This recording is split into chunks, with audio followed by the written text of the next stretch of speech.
찬송 부르겠습니다. 438장입니다. 찬송가 438장 부르겠습니다.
부르겠습니다.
십자가에 가까이 오지마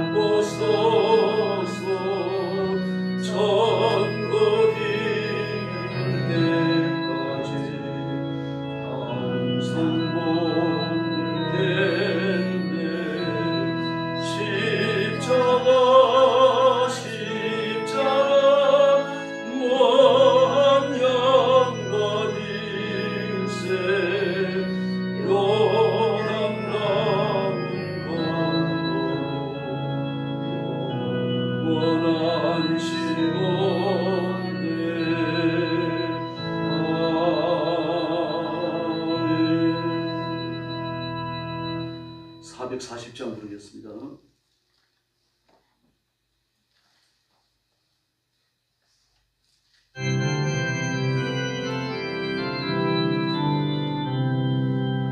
어디든지 예수 나를 이끌면 어디든지 예수 함께 가려네 예수 함께 가니 가면 맛없고 예수님과 동행하면 겁없네 어디를 가든지 겁낼 것 없네 어디든지 예수 함께 가려네 세상 친구 모두 나를 몰라도 주와 동행하면 외로웠겠네 가는 길이 위태하고 험해도 어디든지 예수 함께 가려네 어디를 가는지 겁낼 것 없네 어디든지 예수 함께 가려네 모든 것을 나를 내워 살 때도 주가 함께 계신 믿고 자려네 좁은 우리의 창문을 손대어나 예수 함께 길이 살리라 어디를 가든지 겁낼 것 없네 어디든지 예수 함께 가려네 할렐루야 신앙 고백하겠습니다. 나는 전능하신 아버지 하나님 천지의 창조주를 믿습니다. 나는 그의 유일하신 아들 우리 주 예수 그리스도를 믿습니다. 그는 성령으로 잉태되어 동정녀 마리아에게서 나시고 본디오 빌라도에게 고난을 받아 십자가에 못 박혀 죽으시고 장사된 지 사흘 만에 죽은 자 가운데서 다시 살아나셨으며 하늘에 오르시어 전능하신 아버지 하나님 우편에 앉아 계시다가 거기로부터 살아있는 자와 죽은 자를 심판하러 오십니다. 나는 성령을 믿으며 거룩한 공교회와 성도의 교제와 죄를 용서받는 것과 몸의 부활과 영생을 믿습니다. 아멘. 자비로우신 아버지 하나님 감사합니다. 거룩한 주일 아침에 저희들을 주 앞으로 불러주시고 구원의 하나님 앞에 경배와 찬양을 드리며 예배하게 하시니 감사합니다.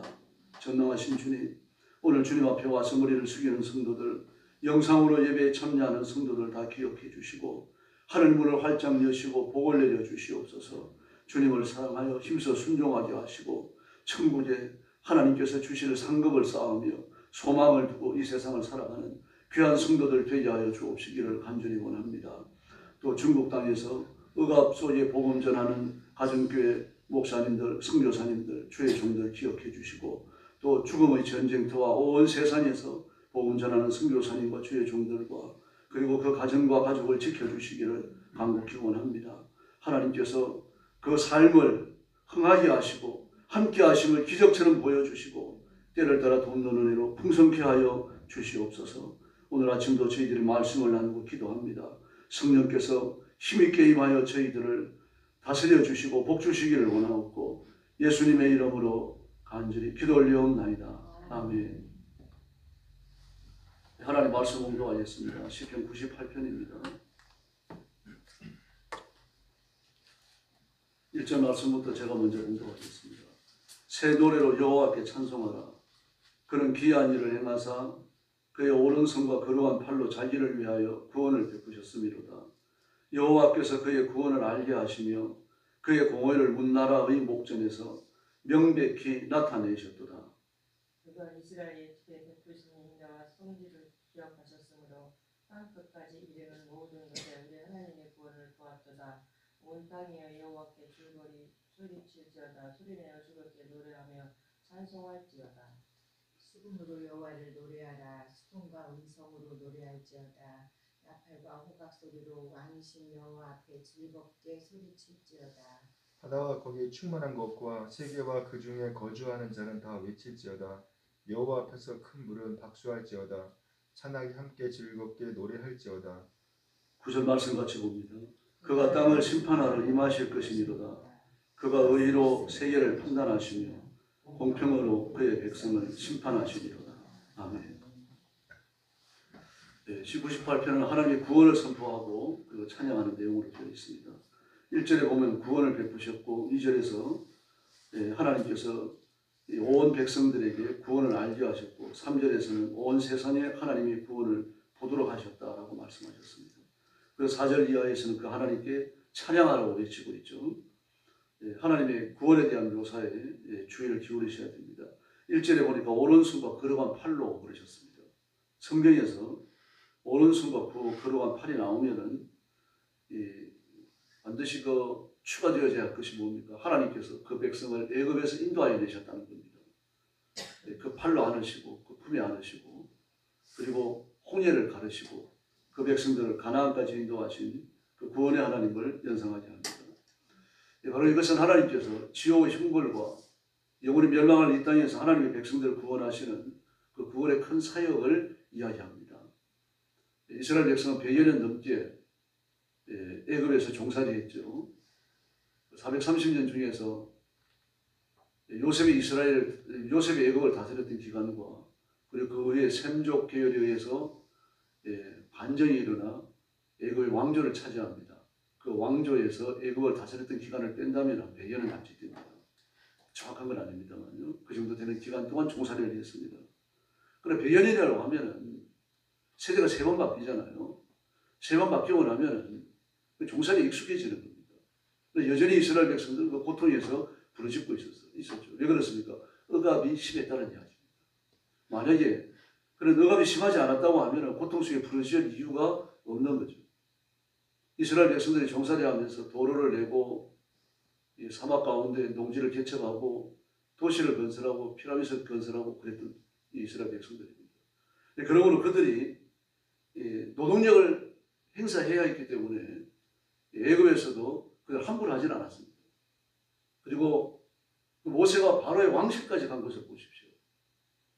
그들에게 있어가지고 상당한 자유가 주어지고 있었지만 그러나 종교적 억압은 계속되어졌을 것이고요.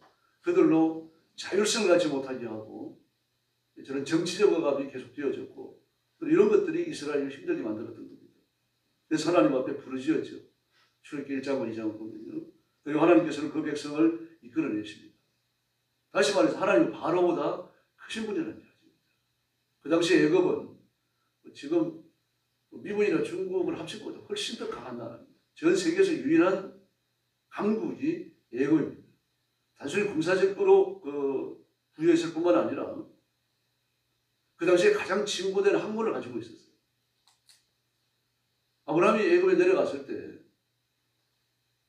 이미 피라미드가 있었습니다.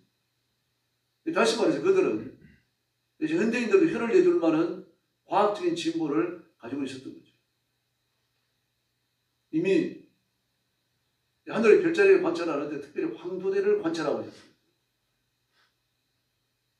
지구가 태양을 한 바퀴 도는 이거 대단히 놀랍잖아요. 그러면 이미 지구의 자전과 공전에 대한 개념을 가지고 있었다는 거죠. 그래서 사람들이 그 애굽의 고대 역사를 연구하는 사람들은 그래서 혀를 내두릅니다. 애굽의 고대에는 그 진보된 문명을 가지고 있었는데 우주인이 와서 전달했다. 뭐 그렇게밖에 말을 못합니다. 표현을. 그렇게 진보된 이 문명을 가지고 있었어요. 근데 이 나라에서 이스라엘 백성을 통째로 구원해낸다. 그 당시에는 전 세계를 들썩거리게 만드는 그런 일입니다. 더구나 하나님이 그런 나라를 다스리는 바로보다 높으시다, 크시다, 능력이 많으시다. 이런 것들이 회자될 수밖에 없는 거죠. 그래서 이스라엘 백성들이 홍해를 건넜다라는 소식을 들었잖아요. 여리고 사람들이 들었잖아요. 40년 전에 들었다고 그랬죠.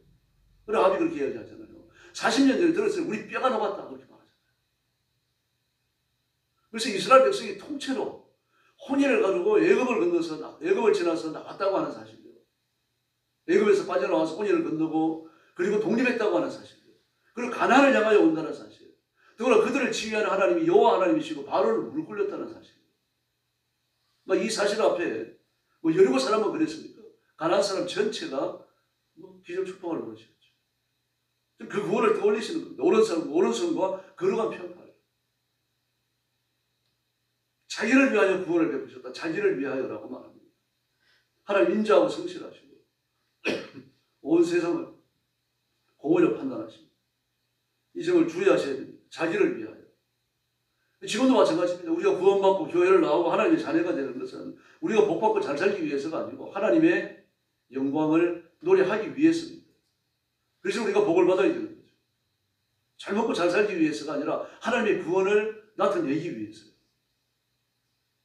예수님께서 병자를 고치고 악한 영들을 쫓아내시고 이 잘못된 설교를 하고 잘못된 가르침을 베푸는 그 유대인 랍비들을 향해서 꾸짖고 야단을 치시잖아요. 그 이유가 어디 있습니까? 내가 행하는 것을 보고 아버지를 보았거든. 아버지를 보여주시는 거예요. 마찬가지입니다. 우리가 이 땅에서 우리를 모든 것을 통해서 예수님을 드러내야 할 줄로 믿습니다. 지금 이 사실을 계속해서 주지시켜 주는 겁니다. 구약 이스라엘 백성들에게. 지금도 마찬가지입니다. 자꾸 있거든요. 살아가면서 우리의 의가 드러나고 우리의 능력, 우리 좋은 점들 말입니다. 막 내가 칭찬받을 수 있는 그런 점들이 자꾸 드러나기 때문에. 그래서 우리는 의식적으로 자꾸 예수님을 붙들어야 합니다. 나는 예수님의 영광을 드러내야 합니다. 뭐 사소한 칭찬을 듣더라도 하나님의 은혜입니다. 예수님 때문입니다. 이런 말이 그냥 우리 입에 달려 있어야 됩니다. 더구나 2절 말씀에 보니까요. 그 구원을 알게 하시는데 문 나라의 목전에 이렇게 말합니다. 문 나라의 목전에. 온 세상에 이 한국교회와 세계교회의 책임입니다. 온 세상에 예수님이 어떤 분이신지를 드러내야 되는 거죠. 우리가 병고침을 받아야 되는 것도 물질의 공공함을 벗어나야 되는 것도 우리가 세상에서 힘 있는 자리에 올라가야 되는 것도 내가 잘 먹고 잘 살기 위해서가 아니라 하나님의 영광을 드러내야 된다는 겁니다. 요시가 그러지 않았습니까? 아브라함이 그러지 않았어요. 정건부 장로님도 그런 길을 걸어갔죠. 꼴보 최경주 씨도 그 간증을 보면 눈물 나는 내용이 많습니다. 이현영 씨도 마찬가지죠. 이 사회적인 지위, 사회가 주는 능력, 이 모든 걸 통해서 예수님이 어떤 분이신지를 드러내기 위해서 의식적으로 노력했던 겁니다. 더불어 정건부 장로님은 대놓고 얘기하지 않습니다. 나는 과학자이기보다 크리스찬이고 싶다. 그런 제목의 책도 썼습니다. 문 나라에, 온 세상에 내가 만나는 모든 사람들이 내가 처하는 환경 속에서 예수님이 어떤 분이신지를 드러내야 할 줄로 믿습니다. 오늘 이 말씀이 주어지는 것은 인간의 멸망과 심판이 전제되기 때문이죠. 인간의 멸망과 심판이 전제되는 이유는 창세기 3장의 사건 때문입니다. 이 사건은 운명처럼 짊어진 겁니다. 온 지구가, 온 민족이 짊어진 거예요. 이게 만약에 아담과 하와가 타락하는 그 순간 하나님이 지으신 피조 세계가 하나님의 심판 아래 떨어지지 않았다면요. 아담과 하와는 지옥의 형벌에 떨어지는 겁니다. 하나님이 지어놓으신 모든 피조물이 선합니다. 착합니다. 죄가 없습니다. 그 세상에 아담과 하와가 살 수 없는 거죠. 그래서 아담과 하와가 살 수 있도록 모든 피조물들을 심판과 타락에 사로잡아 오신 겁니다. 바로 이 공고함과 고통이 로마서 8장에 기록되어 있지 않습니까? 그래서 온 피조물도 하나님의 아들의 나타나심을 기다린다고 합니다. 그래서 우리가 운명처럼 물려받은 아담과 하와의 범죄, 창세기 3장의 타락상을 생각해야 합니다.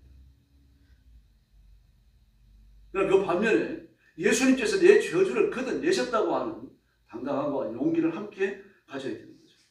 그래서 3절에 보면요. 이스라엘 집에 베푸신 인자하심과 성실하심, 이 구원 아닙니까? 이 구원 앞에서 4절 말씀에 보니까 온 땅이여 이렇게 말합니다. 온 땅이여 하나님 앞에 노래하라고 말합니다. 하나님 앞에 노래하라. 하나님께 찬양하라. 8절에 보면은 큰 물은 그렇게 말합니다. 이 큰 물은 자연을 말하는 게 아니라 온 세상의 나라들을 말합니다. 이사야서를 보면요. 세상에 흩어진 여러 나라들을 물이라고 표현을 합니다. 이게 이제 이스라엘 백성들의 사고죠. 그걸 그대로 가져온 겁니다. 온 세상은 나라들, 백성들은 하나님의 구원을 찬양하라고 그렇게 말하고 있습니다. 이스라엘 백성들이 살고 있는 중동이라는 중동 지역의 이스라엘 나라를 보면 아주 지역적인 조건이 대단히 좋지가 않습니다. 왜 그렇습니까? 지금은 팔레스타인하고 아랍 국가들하고 대립을 일으키려고 좋지 않은데 이 구약 시대는 예수님 시대도 마찬가지입니다. 전쟁을 위해서 군사들이 지나다니는 길목이에요. 지금의 터키 지역. 그 터키 지역의 강대국들이 지금 인도나 애국과 전쟁하기 위해서 지나가는 길목입니다. 또 애국에서 강성한 군사력이 일어났을 때 북쪽을 점령하기 위해서 지나가는 그 군사가 이동하는 길목이에요.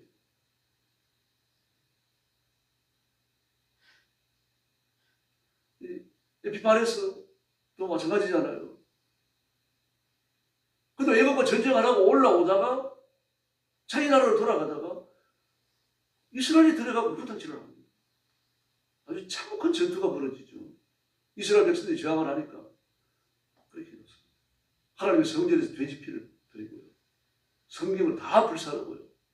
아주 온갖 만행을 다 저지르고 자기 나라로 돌아가요. 근데 그런 곳에서 이스라엘 백성들이 살아남았다고 하는 것은 하나님의 은혜가 아니면 불가능합니다. 하나님이 지켜주셨다고 왜 그럴 수 있느냐? 하나님이 지켜주셨으니까 나라가 보존되는 겁니다. 민족이 보존되는 것이고요. 그래서 온 세상은 하나님 앞에 노래하고 박수치고 수금과 음성으로 찬양하라고 그렇게 이야기합니다. 그래서 우리가 늘 우리의 언어로 하나님을 찬양하고 노래해야 됩니다. 유행가를 부르기보다 하나님을 찬양하는 노래가 우리 입술에 머물러 있어야 되는 거죠. 또 이스라엘 백성들을 보면 그 큰 침략을 당하잖아요. 아니 바벨론에 포로로 잡혀가 버립니다.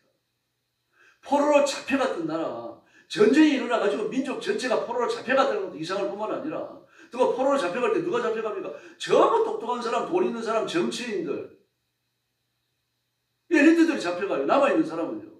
그 살아남아봤자 국가 하나 건설할 수 없는 그저 무지랭이 서민들이 남아요. 그래서 70년이 지나가는 동안 국가 재건 못하잖아요.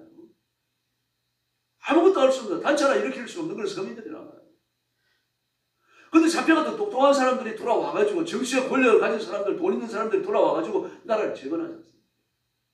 인류 역사에 이런 적이 있습니까? 없습니다. 한 민족이 우리나라처럼요. 한 민족이 국가를 오랫동안 지탱해온 적은 있어요. 우리나라가 구체적인 표본 아닙니까? 중국도 아닙니다. 뭐 거란이 침략해가지고 지배했다가 몽고가 침략해갖고 지배했다가 그리고 뭐 그 중국이 한족들이 지배했다가 지금 시진핑이 한족에 의해가지고 중국이 지배당하는 건 몇 백년 안 됩니다.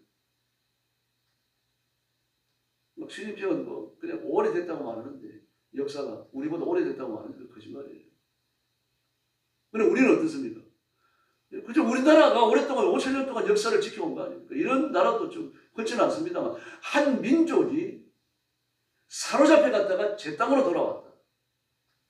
이것도 기적이거든요. 하나님의 구원을 보여주시기 위해서 이스라엘 민족이 베푸신 특별한 경원입니다. 네. 그러나 구원이 능사가 아닙니다. 가인은 그 파벨에서 구원받았어요. 나를 만나는 사람이 저를 죽일 것입니다. 그러므로 제가 살아남는다는 표시를 주십시오. 근데 그건 아니에요. 구원받았지만 아니에요. 다른 유다도 구원받았다고 말할 수는 없지만 예수님의 연중에 가까이 갔지만 많이 그랬죠. 복음을 받았지만. 그 손으로 기적을 일으켰잖아요. 대마도 복음을 그렇게 가까이 갔지만 많이 했죠. 구원받았으나 겉으로 볼 때 말입니다. 구원받았지만 교회를 나오지만 결국 버려질 사람들이 있는 겁니다. 결국 신앙을 맞이하지 못하고 이 바깥 어두움에 버려져서 슬피 울며 일을 가는 사람들이 있다는 거죠. 그러므로 우리는 구원을 붙들어야 해요. 예수님이 말씀하셨죠. 너희 면류관을 굳게 붙잡아 빼앗기지 마라고 말씀하십니다.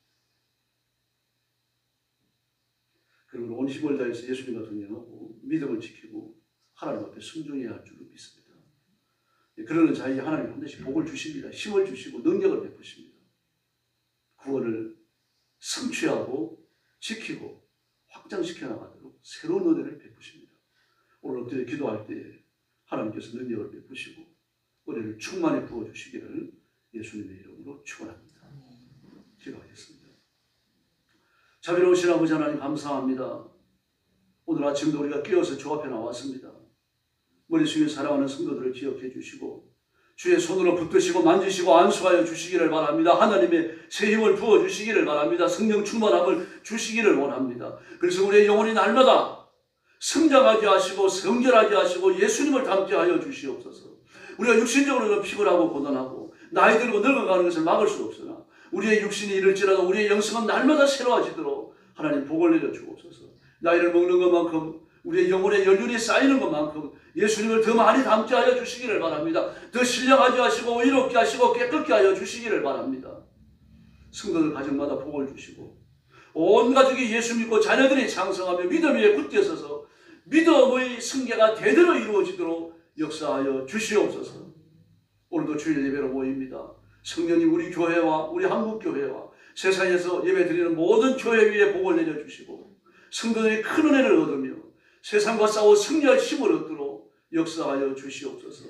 원수라도 가슴에 품고 기도하고 복음 전할 수 있는 그런 예수님의 마음, 아버지의 마음을 허락하여 주시옵소서. 우리 교회를 주님 앞에 맡깁니다.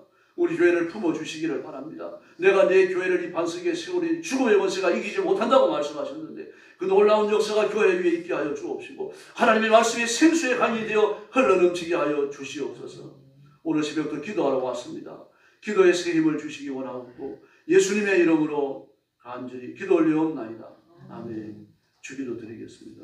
하늘에 계신 우리 아버지, 아버지의 이름을 거룩하게 하시며 아버지의 나라가 오게 하시며 아버지의 뜻이 하늘에서와 같이 땅에서도 이루어지게 하소서. 오늘 우리에게 일용할 양식을 주시고 우리가 우리에게 잘못한 사람을 용서하여 준 것 같이 우리 죄를 용서하여 주시고 우리를 시험에 빠지지 않게 하시고 악에서 구하소서. 나라와 권능과 영광이 영원히 아버지의 것입니다. 아멘. 자비로우신 아버지 하나님 감사합니다. 오늘 아침도 주 앞에 엎드려 간구하며 기도합니다. 머리 숙여 살아가는 성도들 기억해 주시고 주여